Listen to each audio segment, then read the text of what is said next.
আসসালামু আলাইকুম। Hello viewer, সবাইকে ইঞ্জিনিয়ার কেজ সিভিল স্টাডি চ্যানেলে আরও একবার স্বাগত। আশা করি সবাই ভালো আছেন। আজকে আমরা আরও একটি সুন্দর এবং নতুন বাড়ির ডিজাইন নিয়ে আপনাদের সাথে শেয়ার করব। আজকে আমরা যে বাড়ির ডিজাইনটি নিয়ে আপনাদের সাথে শেয়ার করব সেটি হচ্ছে 4 বেডরুমের ইউ আকৃতির টিন শেড বাড়ির ডিজাইন। এই বাড়ির ডিজাইনটি খুবই সুন্দরভাবে করা হয়েছে। কম খরচের মধ্যে আপনারা বাড়িটি নির্মাণ করতে পারবেন। এটি হচ্ছে বাড়িটির সামনের ডিজাইন। বাড়িটির সামনে একটি সুন্দর ডিজাইনের পোর্চের মতো থাকবে। পোর্চের নিচে সিঁড়ি থাকবে, আপনারা চাইলে এখানে বসতে পারবেন। বাড়িটিতে যাতায়াত করার জন্য সামনে একটি মেইন ডোর থাকবে। বাড়িটির সামনের ওয়ালে আমরা টাইলস ব্যবহার করছি। বাড়িটির ভিতরে 4টি bedroom, attach toilet, kitchen room, drawing room, dining room এর সমন্বয়ে প্ল্যানটি সাজানো হয়েছে। আপনারা চাইলে বাড়িটিকে 5 বেডরুম দিয়েও নির্মাণ করতে পারবেন এবং 6 বেডরুম দিয়েও বাড়িটি নির্মাণ করতে পারবেন। 4 বেডরুম দিয়ে বাড়িটি নির্মাণ করতে কত টাকা নির্মাণ ব্যয় হবে তা আমরা পর্যায়ক্রমে আপনাদের সাথে শেয়ার করব। অলরেডি আপনারা বাড়িটির 3D অ্যানিমেশন ভিডিওটি দেখতেছেন। তারপরে আমরা আপনাদের সাথে শেয়ার করব বাড়িটির ভিতরে interior design, 3D model, floor plan, রুমের মেজারমেন্ট, বাড়িটি নির্মাণ করতে কত শতাংশ এবং কত কাঠা জমির প্রয়োজন হবে বিস্তারিত আপনাদের সাথে শেয়ার করব। ভিডিওটি স্কিপ না করে শুরু থেকে শেষ পর্যন্ত দেখেন, তাহলে বাড়ি নির্মাণ করার জন্য ভালো একটি ধারণা পেয়ে যাবেন। আমাদের চ্যানেলে যারা নতুন হয়ে থাকেন তারা প্লিজ সাবস্ক্রাইব করবেন। এটি হচ্ছে বাড়িটির 3D মডেল। অলরেডি আপনারা বাড়িটির 3D অ্যানিমেশন ভিডিও এবং বাড়িটির বাহির ডিজাইন সম্পর্কে দেখে নিছেন। এখন আমরা বাড়িটির 3D মডেলটি দেখাবো। বাড়িটির সামনে একটি ফোর্সের মতো থাকবে, ফোর্সের নিচে সিঁড়ি থাকবে, আপনারা চাইলে এখানে বসতে পারবেন। বাড়িটিতে যাতায়াত করার জন্য সামনে একটি মেইন ডোর থাকবে। বাড়িটির চতুর্পাশে আমরা টাইলস ব্যবহার করছি এবং এই পাশে আমরা জানালা হাইট পর্যন্ত টাইলস ব্যবহার করছি। সিঁড়ির 2 পাশে আমরা ফুল গাছ লাগানোর জন্য ব্যবস্থা করে দিছি। আর এটি হচ্ছে বাড়িটির পিছনের ডিজাইন। এটি হচ্ছে বাড়িটির উপরের ডিজাইন বা টিন শেডের ডিজাইন। বাড়িটিতে টালি টিন ব্যবহার করা হয়েছে। ড্রয়িং রুম এবং ডাইনিং রুমের উপর একটি ছাদ থাকবে, এই ছাদে আপনারা পানি ট্যাঙ্ক রাখতে পারবেন। চতুর্পাশে জায়গা আছে, ফুলের গাছ বা ফলের গাছ সেট করতে পারেন। এই ছাদে প্রবেশ করার জন্য আপনারা চাইলে স্টিলের সিঁড়ি ব্যবহার করতে পারেন। এই ছিল বাড়িটির বাহিরের ডিজাইন। এখন আমরা বাড়িটির টিনের শেডটি সরিয়ে ফেলি। টিনের শেডটি সরিয়ে আপনাদেরকে বাড়িটির ভিতরের ডিজাইনটি দেখাবো। অলরেডি আমরা বাড়িটির টিনের শেডটি সরিয়ে ফেলেছি। এটি হচ্ছে বাড়িটিতে প্রবেশ করার জন্য মেইন ডোর। মেইন ডোর দিয়ে প্রবেশ করলে আপনারা পেয়ে যাবেন ড্রয়িং রুম এবং ডাইনিং রুম একসাথে। এই পাশটাকে আপনারা ডাইনিং রুম হিসেবে ব্যবহার করতে পারেন। এখানে আমরা 8 জন একটি ডাইনিং টেবিল সেট করে দিছি। আপনাদের যদি প্রয়োজন হয় তাহলে আপনারা আরও বড় বা ছোট ডাইনিং টেবিল সেট করতে পারেন। এই পাশটাকে আপনারা ড্রয়িং রুম হিসেবে ব্যবহার করতে পারেন। 2 পাশে আমরা সোফা সেট করে দিছি এবং এই পাশে আমরা একটি টেবিল সেট করে দিছি। এই পাশের ওয়ালে আমরা একটি টিভি সেট করে দিছি। এই পাশে একটি সেলফ সেট করে দিছি। এই পাশে আমরা একটি ক্যাবিনেট সেট করে দিছি। ড্রয়িং রুম এবং ডাইনিং রুমের সাথে এই স্পেসটিতে আমরা বেসিন সেট করে দিছি। যারা খাবার খাবে বসবে তারা ফ্রেশ হতে পারবে। এই কর্নারে থাকবে হলো বেডরুম 1। বেডরুম 1-এ প্রবেশ করার জন্য এই পাশে ডোর থাকবে। এই বেডরুমে আমরা বেড সেট করে দিছি। এই পাশে আমরা সেলফ সেট করে দিছি। এই পাশে আমরা ক্যাবিনেট সেট করে দিছি। এই কর্নারে থাকবে হলো বেডরুম 2। বেডরুম 2-তে প্রবেশ করার জন্য এই পাশে ডোর থাকবে। এই বেডরুমে আমরা বেড সেট করে দিছি। এই পাশে আমরা ক্যাবিনেট সেট করে দিছি। এই পাশেও আমরা ক্যাবিনেট সেট করে দিছি। ড্রয়িং রুম এবং ডাইনিং রুমের সাথে বাড়িটির মাঝ বরাবর থাকবে হলো বেডরুম 3। বেডরুম 3-তে প্রবেশ করার জন্য এই পাশে ডোর থাকবে। এই বেডরুম আমরা বেড সেট করে দিছি। এই পাশে আমরা সেলফ সেট করে দিছি। এই পাশে আমরা ক্যাবিনেট সেট করে দিছি।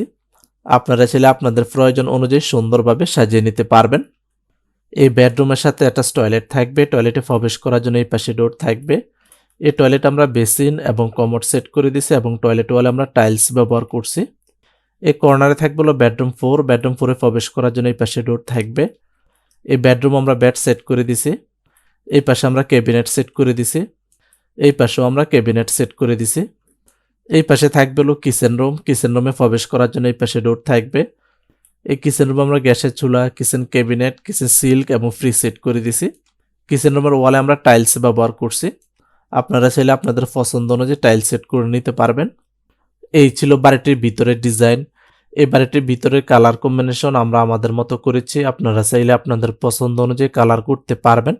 বাড়িটির ভিতরে যে ফ্লোর টাইলস ব্যবহার করা হয়েছে সেটি হচ্ছে 1.5 ফিট বাই 1.5 ফিট সাইজের হোমোজেনিয়াস টাইলস। কিচেন রুম এবং টয়লেট ওয়ালে যে টাইলস ব্যবহার করা হয়েছে সেটি হচ্ছে 12 ইঞ্চি টু 8 ইঞ্চি সাইজের সিরামিক্স ওয়াল টাইলস। তারপরে আমরা দেখব বাড়িটির ফ্লোর প্ল্যান এবং রুমের মেজারমেন্ট সম্পর্কে। এটি হচ্ছে বাড়িটির ফ্লোর প্ল্যান। অলরেডি আপনারা বাড়িটির 3D অ্যানিমেশন ভিডিও এবং বাড়িটির 3D মডেল সম্পর্কে দেখে নিছেন। এখন আমরা বাড়িটির ফ্লোর প্ল্যানটি দেখাবো। বাড়িটির প্রথমেই থাকবে হলো সিঁড়ি, সিঁড়ির পরেই থাকবে হলো বাড়িটিতে প্রবেশ করার জন্য মেইন ডোর। মেইন ডোর দিয়ে প্রবেশ করলে আপনারা পেয়ে যাবেন ড্রয়িং রুম এবং ডাইনিং রুম একসাথে। এই রুমটি লম্বায় থাকবে হলো 19 ফিট 9 ইঞ্চি এবং চড়াই থাকবে হলো 10 ফিট। এই পাশে থাকবে হলো বেডরুম 1, বেডরুম 1-এ প্রবেশ করার জন্য এই পাশে ডোর থাকবে। এই রুমটি লম্বায় থাকবে হলো 11 ফিট এবং চড়াই থাকবে হলো 10 ফিট। এই পাশে থাকবে হলো বেডরুম 2, বেডরুম 2-তে প্রবেশ করার জন্য এই পাশে ডোর থাকবে। এই বেডরুমটি লম্বায় থাকবে হলো 12 ফিট এবং চড়াই থাকবে হলো 11 ফিট। এই পাশে থাকবে হলো বেডরুম 3, বেডরুম 3-তে প্রবেশ করার জন্য এই পাশে ডোর থাকবে। এই বেডরুমটি লম্বায় থাকবে হলো 12 ফিট এবং চড়াই থাকবে হলো 11 ফিট। অ্যাটাচ টয়লেট থাকবে, টয়লেটে প্রবেশ করার জন্য এই পাশে ডোর থাকবে। এই টয়লেটটি লম্বায় থাকবে হলো 8 ফিট 6 ইঞ্চি এবং চড়াই থাকবে হলো 4 ফিট 4 ইঞ্চি। ড্রয়িং রুম এবং ডাইনিং রুমের সাথে এই কর্নারে থাকবে হলো বেডরুম 4, বেডরুম 4-এ প্রবেশ করার জন্য এই পাশে ডোর থাকবে। এই বেডরুমটি লম্বায় থাকবে হলো 12 ফিট এবং চড়াই থাকবে হলো 11 ফিট। কমন টয়লেট থাকবে, কমন টয়লেটে প্রবেশ করার জন্য এই পাশে ডোর থাকবে। এই টয়লেটটি লম্বায় থাকবে হলো 7 ফিট এবং চড়াই থাকবে হলো 4 ফিট। এই পাশে থাকবে হলো কিচেন রুম, কিচেন রুমে প্রবেশ করার জন্য এই পাশে ডোর থাকবে। এই কিচেন রুমটি লম্বায় থাকবে হলো 7 ফিট এবং চড়াই থাকবে হলো 5 ফিট 7 ইঞ্চি। এই ছিল বাড়িটির ফ্লোর প্ল্যান এবং রুমের মেজারমেন্ট। এখন আমরা দেখি বাড়িটি নির্মাণ করতে কি পরিমাণ জায়গার প্রয়োজন হবে। বাড়িটি নির্মাণ করতে লম্বার দিকে জায়গার প্রয়োজন হবে 39 ফিট 5 ইঞ্চি, চওড়ার দিকে জায়গার প্রয়োজন হবে 23 ফিট 3 ইঞ্চি, সিঁড়ি পর্যন্ত জায়গার প্রয়োজন হবে 27 ফিট। এই এরিয়াটাকে যদি আমরা স্কোয়ার ফিটে হিসাব করি তাহলে আমাদের জায়গার প্রয়োজন হবে 944 স্কোয়ার ফিট। 944 স্কোয়ার ফিটকে যদি আমরা শতাংশতে হিসাব করি তাহলে আমাদের জায়গার প্রয়োজন হবে 2.16 শতাংশ এবং কাঠা হিসাব করলে জায়গার প্রয়োজন হবে 1.31 কাঠা। তারপরও আপনারা জানেন বাড়ি নির্মাণ করার জন্য কিছু জায়গা ছেড়ে বাড়ি নির্মাণ করতে হয়। এই ছিল বাড়িটি ফ্লোর প্ল্যান এবং রুমের মেজারমেন্ট। এখন আসি ফাইনালি বাড়িটি নির্মাণ করতে কি পরিমাণ নির্মাণ ব্যয় হবে। ভিডিওতে সেম যে বাড়ির ডিজাইনটি দেখানো হয়েছে সেম একই বাড়ির ডিজাইন দিয়ে যদি আপনারা বাড়িটি নির্মাণ করতে চান তাহলে আপনাদের নির্মাণ ব্যয় হবে 13 থেকে 14 লক্ষ টাকা। স্থানভেদে এবং মার্কেট প্রাইস অনুযায়ী 1 থেকে 2 লক্ষ টাকা কম বেশি হতে পারে। বাজারে যদি ম্যাটেরিয়ালসের দাম বাড়ে তাহলে বাড়িটি নির্মাণ ব্যয় বেড়ে যাবে, আর যদি ম্যাটেরিয়ালসের দাম কমে তাহলে বাড়িটি নির্মাণ ব্যয় কমে আসবে। এই নির্মাণ ব্যয়টি বাড়িটি সম্পূর্ণ কাজ শেষ হওয়া পর্যন্ত। এই ছিল আজকে আমাদের 4 বেডরুমের সুন্দর একটি আধুনিক টিন শেড বাড়ির ডিজাইন। আপনাদের যদি কোথাও বুঝতে সমস্যা হয় অবশ্যই কমেন্ট করবেন, আমরা অ্যান্সার দেওয়ার চেষ্টা করব। বিস্তারিত জানতে আমাদের সাথে যোগাযোগ করতে পারেন। সবাই ভালো থাকবেন, সুস্থ থাকবেন। আল্লাহ হাফেজ, আসসালামু আলাইকুম।